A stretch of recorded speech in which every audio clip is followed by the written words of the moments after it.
What is going on, everybody? What is going on, everybody? My name is JeffLightsYjr. from the Victory Formation Sports Show, which airs on 93.9 The Ville, 10 a.m. to 11 a.m. on Saturdays. Thank you all for joining me. I'm here today to talk about the big dubs all the way around as the Louisville Cardinals played their first exhibition game. It's an exhibition game. I call it what it is, but it's an exhibition game. They're playing over in Bahamas. They played the Bahamas Select team, and they utterly dominated the entirety of the game. They got a 111-59 win in this game over the Bahamas Select team.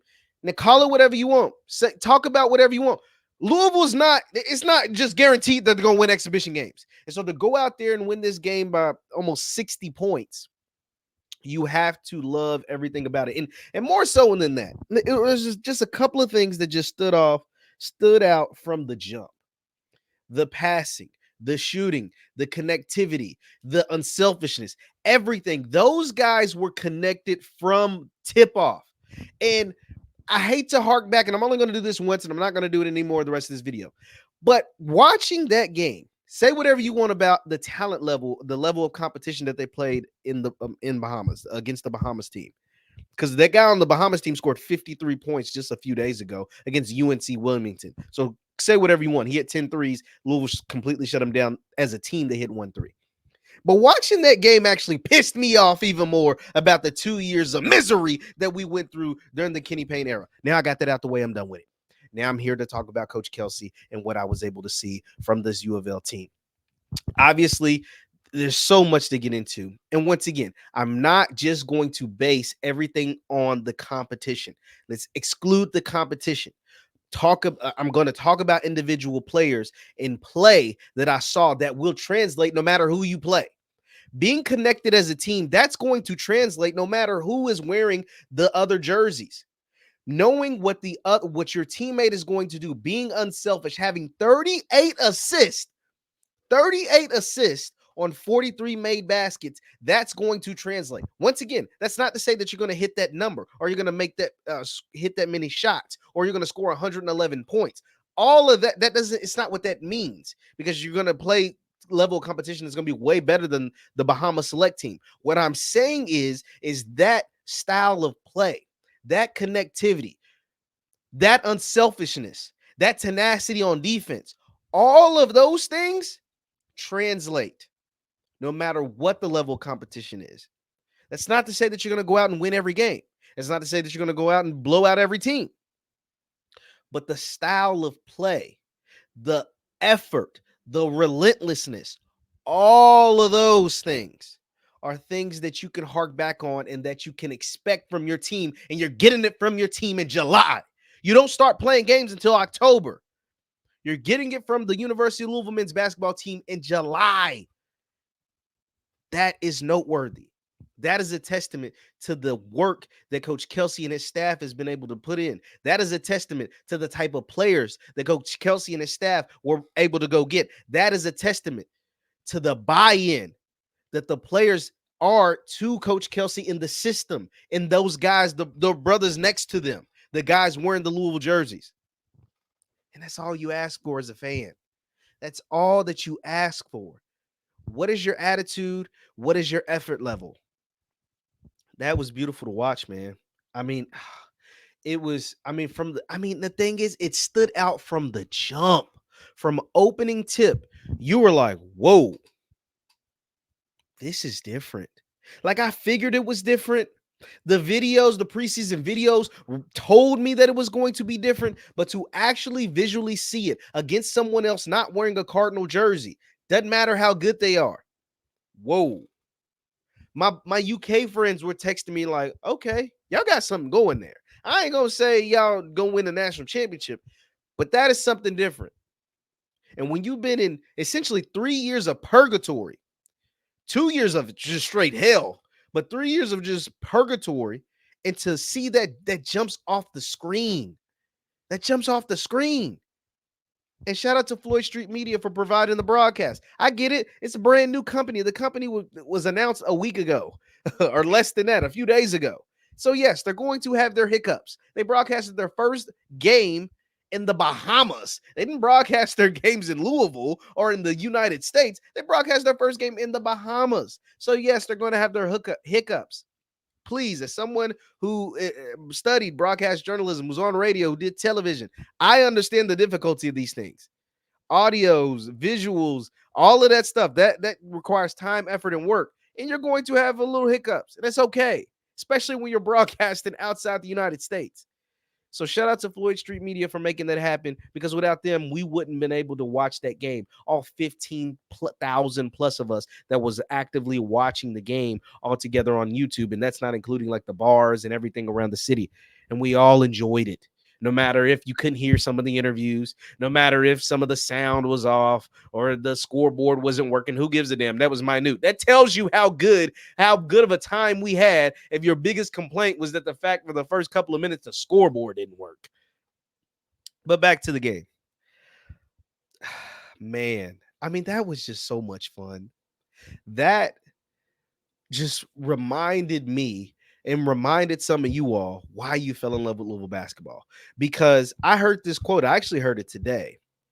It's like when you play inferior teams, you not only want to kill an ant with a sledgehammer, you also want those other ants to notice what the hell's going on. And see, you can say whatever you want about the Bahamas team. Louisville killed them with a sledgehammer and put the country on notice. Oh, that ain't the same Louisville team. The team that we played the past 3 years that had Louisville across their chest, that ain't them. Those guys are different. Those guys are different. I'm not saying they're going to beat the hell out of us. If you're UNC or Duke or Syracuse or Kentucky or whoever, you're not going to say, oh, they're going to beat us like that. But what you do know, whether you're the team, the players, the coaches, or the fans, that's a different team. That ain't the team we've seen the previous 3 years. And that's the message you wanted to send. That is the message you wanted to send to the country. That is the message you want to send to the world. Hey, this is the PK era, and this ain't whatever the hell this has been. That is over with. That died. That's gone. We're here now. Not just kill that ant with a sledgehammer, send a message to all the other ants. Oh, that was awesome. Let me share my screen and look at some of this box score provided by Stat Broadcast.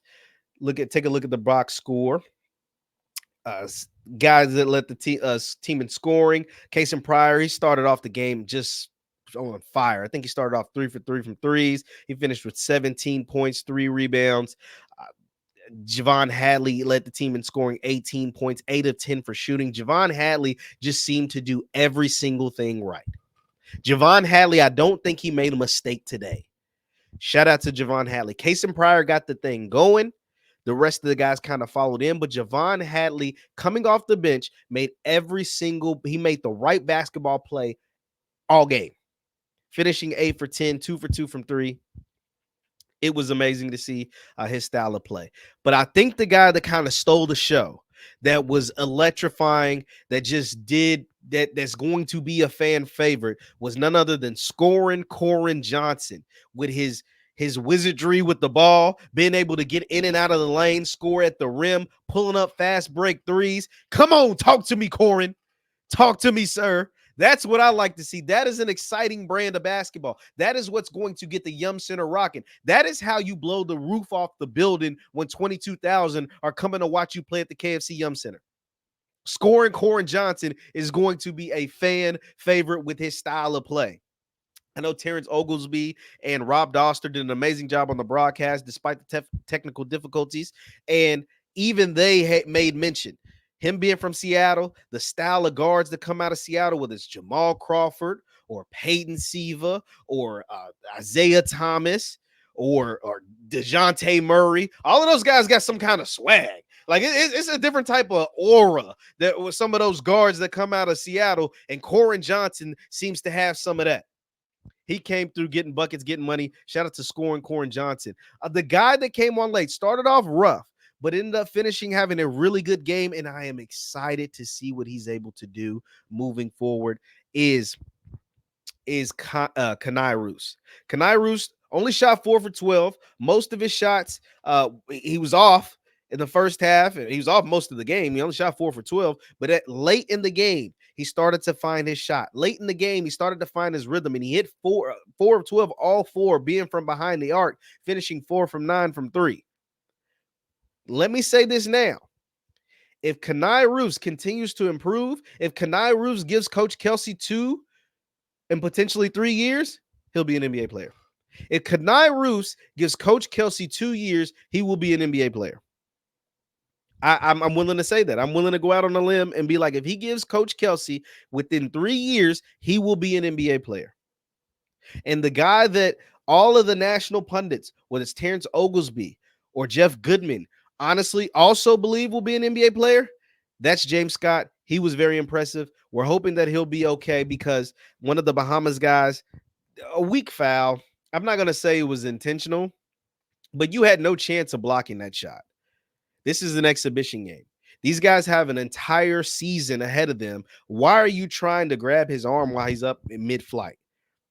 James Scott took a heart tumble during trying on a dunk attempt. He kind of got clothesline across his arm on a dunk attempt where a guy had no shot of getting the block. And now his wrist kind of banged up. Hopefully he's okay. He returned to the game, but hopefully he's okay and he'll be able to play on a Thursday. Nonetheless, hopefully he's ready by the start of the season because that's what I care about.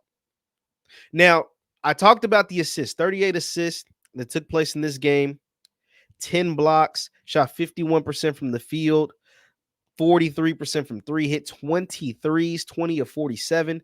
But one thing that really stood out to me too, Rain Smith kind of struggled. Now, I know Coach Kelsey has been big on Rain Smith, talks about how good of a shooter he is, has come out and said he's one of the best shooters in the world. He said that to the press media here in Louisville.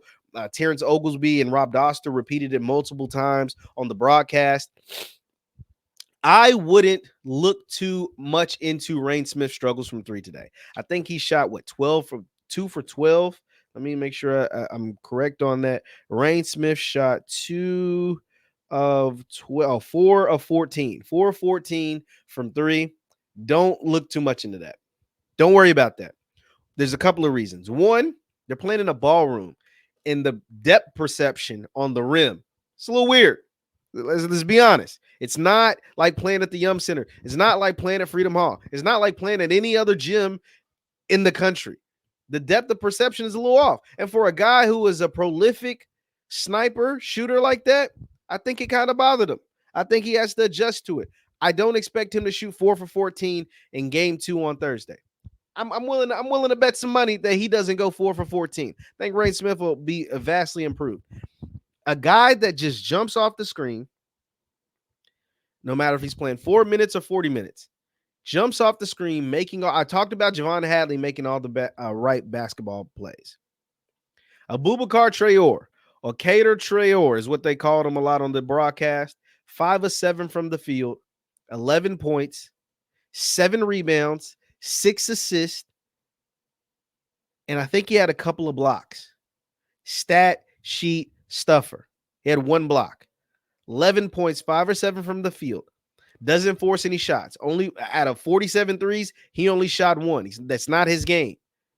Grabbed 5 offensive rebounds, 7 total rebounds, 6 assists. Started the game, may even surprise some people that he started the game over, Javon Hadley or somebody. That dude, him and Corin Johnson, I think Corin Johnson and Kason Pryor, I think are going to be the biggest 3 fan favorites. Cater Traore, Kason Pryor with his energy, his ability to score, the way he gets after it, and Corin Johnson's just wizardry with the ball, finishing at the rim, shooting, scoring ability. But Cater Traore, his intensity and the way he gets after it, is going to be a fan favorite. Even though he's not going to lead the team in scoring, he's not going to lead the team in assists, he's not a 3-point shooter, he's an undersized wing forward, but his hustle, his intensity, his defensive presence, let me repeat, his defensive presence is what's going to make him one of the fans. I mean, he was blocking shots. He was getting steals. He was in folks' face. He was making things happen without scoring the ball. They didn't win one offensive set for him. They're not running plays to get him open to shoot the ball, to score the ball. Like I said, Louisville shot 47 threes, and he shot one and didn't make it. Nonetheless, his impact on the game was massive. His impact on the game was massive. And I think those are the type of plays that he's going to be able to make all season long. This was fun, guys. The one thing I can say about this, coming off the loss in the TBT to La Familia, coming off the 3 years of purgatory we just had with Louisville men's basketball, the biggest thing about this game, competition be damned, was the amount of fun that we had. The amount of fun that we were able to experience watching this game together on YouTube, presented by Floyd Street Media. That was awesome. That was just awesome, man. And that is the biggest takeaway, is that we had fun watching Louisville men's basketball. And we haven't been able to say that for a while. And that matters. Noah Waterman didn't play in the game. He's dealing with an ankle injury. They held him out for precautionary reasons. It's not major. They expect him to play on Thursday. There's as of now, no injury report on James Scott. Well, it's a wrist injury. They don't know if he'll be able to play Thursday. They're going to watch that. They'll probably hold him out just to make sure he's okay, make sure he's good. He did return to the game, but the wrist was still bothering him on a weak play made by Bahamas. I don't think it was intentional, but you had no shot of blocking that ball. You should have never took out that young man's arms. He has an entire college basketball season and a future, a potential professional basketball future to worry about, and to be hitting his arm when you have no chance of blocking that dunk attempt was just stupid. Nonetheless, say what you want about the Bahamas team. A guy on their team scored 53 points on UNC Wilmington like this week, like a couple of days ago. He hit 10 threes. They held the team to 6% shooting from three. They hit 1 3 as a team. Chucky Hepburn made his presence felt on defense.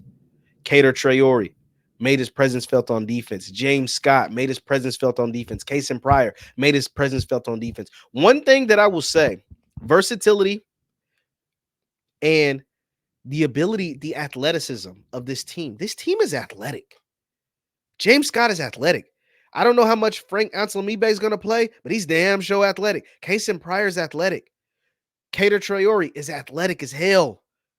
Corin Johnson locked up. I know we talk about his scoring because he is scoring Corin, but he is quick as hell and he moves those feet on defense. Chucky Hepburn moving those feet on defense. These guys were playing, and they were playing so connected. You would have thought this team had been together for years. Think about this. This is a game in late July for a team that's been together, a couple months, maybe a month or two as a complete unit. They've been together for maybe a month, 6 weeks, 2 months, maybe. 13 new guys learning each other. And to be able to be that connected and play together that well. Only two guys that ever played with each other on this team, being Rain Smith and James Scott. And to look like that in your first impressions are everything. Say what you want. First impressions are everything. And for that to be your first impression, for that to be your introductory to Card Nation, for that to be how you come out and look to a fan base that has been in purgatory for 3 years, I got to clap it up for you, Coach Kelsey. I got to clap it up for you, Louisville Cardinal men's basketball team. And all I have to say is do it again on Thursday, or do something similar on Thursday. I don't expect you to win by 60 points again or whatever, but show me something similar on Thursday, and I will be satisfied and will sleep well at night knowing that we're going to have an awesome 2024-25 season.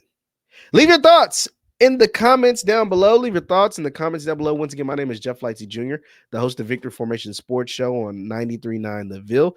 Give me a retweet, like, share, subscribe if you enjoyed this content. Thank you. Hit that thumbs up button if you're on YouTube. Thank you guys for tuning in, and I will see you next time. Peace.